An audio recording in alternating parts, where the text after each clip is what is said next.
Qu'est-ce qui se passe dans le monde du catch? Bonjour à tout le monde de fans de catch, ici Kozak. Et aujourd'hui nous parlons des news de l'AEW. Aujourd'hui, 3 petites news au programme, tous les timecodes sont en description.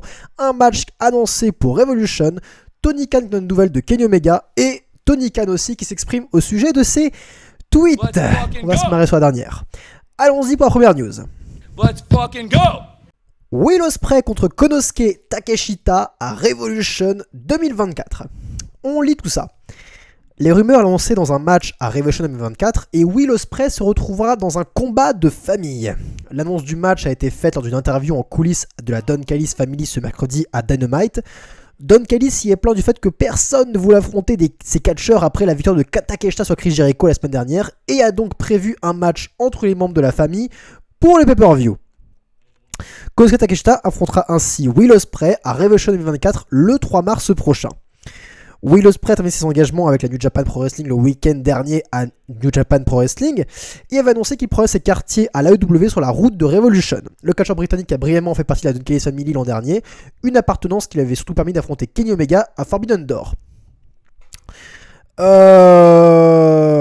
Et bah, qu'est-ce que vous voulez que je vous dise sur cette annonce de match?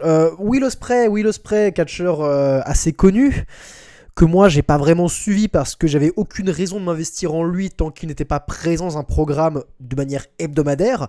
Donc maintenant qu'il va enfin venir de manière plus récurrente à l'AEW, c'est un catcheur de l'AEW, il a signé, c'est bien un catcheur AEW, on va enfin le voir de manière récurrente et donc je suis intéressé de voir qui est Will Ospreay, à quel point il peut impacter le business, à quel point il peut être intéressant à suivre. Mais on annonce déjà un match de pay-per-view alors qu'il n'y a aucune tension, aucune rivalité installée et du coup que le match est déjà officiel avant le build-up. C'est étrange comme manière de faire, c'est assez étrange, surtout que Konosuke Takeshita, j'ai beau le dire tout le bien de ce catcheur, c'est un des meilleurs talents de la AEW selon moi. Konosuke Takeshita, c'est pas encore un nom très établi et cette affiche je ne la trouve pas alléchante. Peut-être que beaucoup d'entre vous et les grands fans de Tony Khan et de la AEW trouvent cette affiche alléchante, ils sont en train de se branler la nouille là-dessus, ils sont en train de se branler comme ça, Takeshita Will Ospreay, c'est incroyable. Moi, c'est pas le cas. En soi, j'ai pas grand chose à foutre de ce match. Tant qu'il n'y a pas de tension, j'ai besoin qu'on présente Will Ospreay. Et oui, il faut présenter un pay-per-view, c'est intéressant pour montrer à quel point il est prestigieux. On verra. Mais particulier d'annoncer le match avant le pay-per-view. Est-ce que Konosuke Takeshita, qui est un heel, qui est buildé, qui est de plus en plus intéressant, devrait être le premier adversaire de Will Ospreay? Je ne suis pas sûr, parce que je ferai gagner Will Ospreay vu que c'est son premier match, c'est logique. Et ça me ferait chier de faire perdre Konosuke Takeshita qui est en train de prendre l'ampleur, qui a vaincu Chris Jericho de manière pas très clean. Encore une fois, Chris Jericho pense plus à lui qu'à élever les autres talents, mais bref.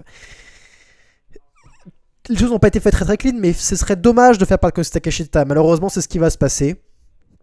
Bref, encore un match, un dream match qui ne va pas faire avancer les choses et sûrement pas faire avancer Konosuke Takeshita. News suivante. Let's fucking go! Tony Khan donne des nouvelles rassurantes de Kenny Omega. Kenny Omega va beaucoup mieux, affirme le président de l'AEW, Tony Khan. L'ancien champion de l'AEW, Omega, est absent des shows de la promotion depuis décembre suite à de graves soucis de santé. Le catcheur souffre en effet de diverticulose intestinale, excusez-moi.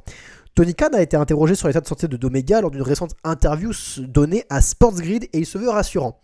Nous étions tous très inquiets à son sujet. Il va mieux mais était très malade et sa vie aurait pu être menacée s'il n'était pas allé voir des médecins quand il l'a fait. Raconte Tony Khan. Il était vraiment malade et heureusement il va beaucoup mieux. Nous souhaitons tous le meilleur à Kenny et nous espérons et attendons avec impatience de revoir Kenny Omega dans l'AEW dès qu'il sera en bonne santé.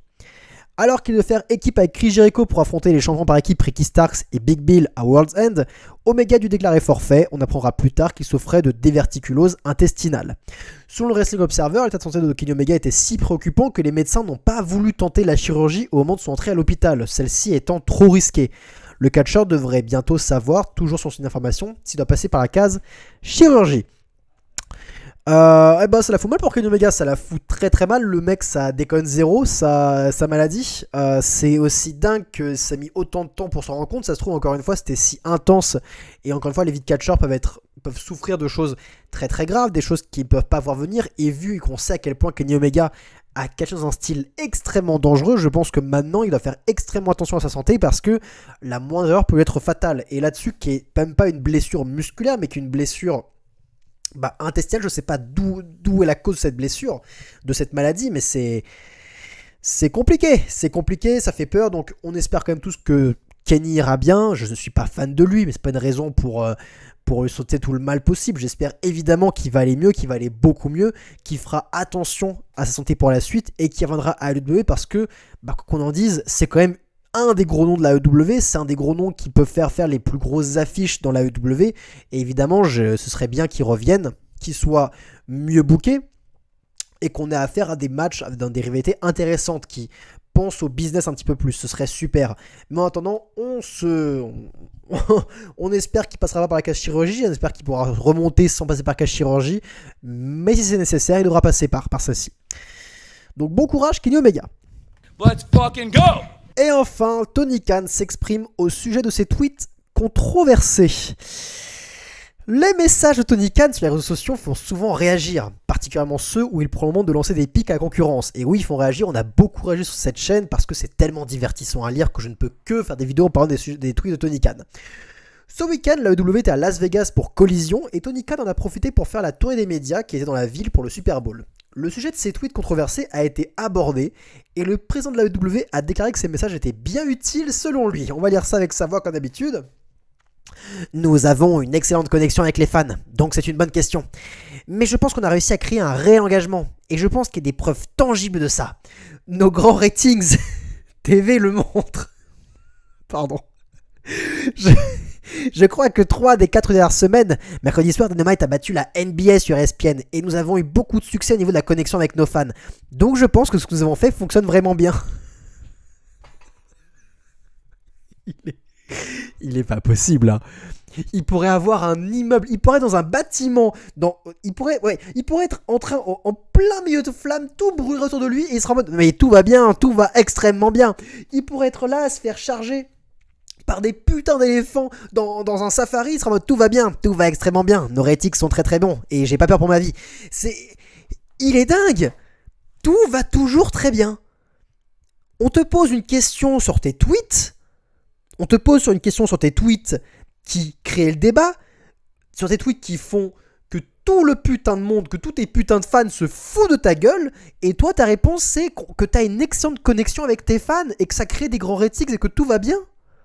Donc tes tweets misérables, infantiles, ça crée une vraie connexion avec les fans, c'est bien ce que tu fais.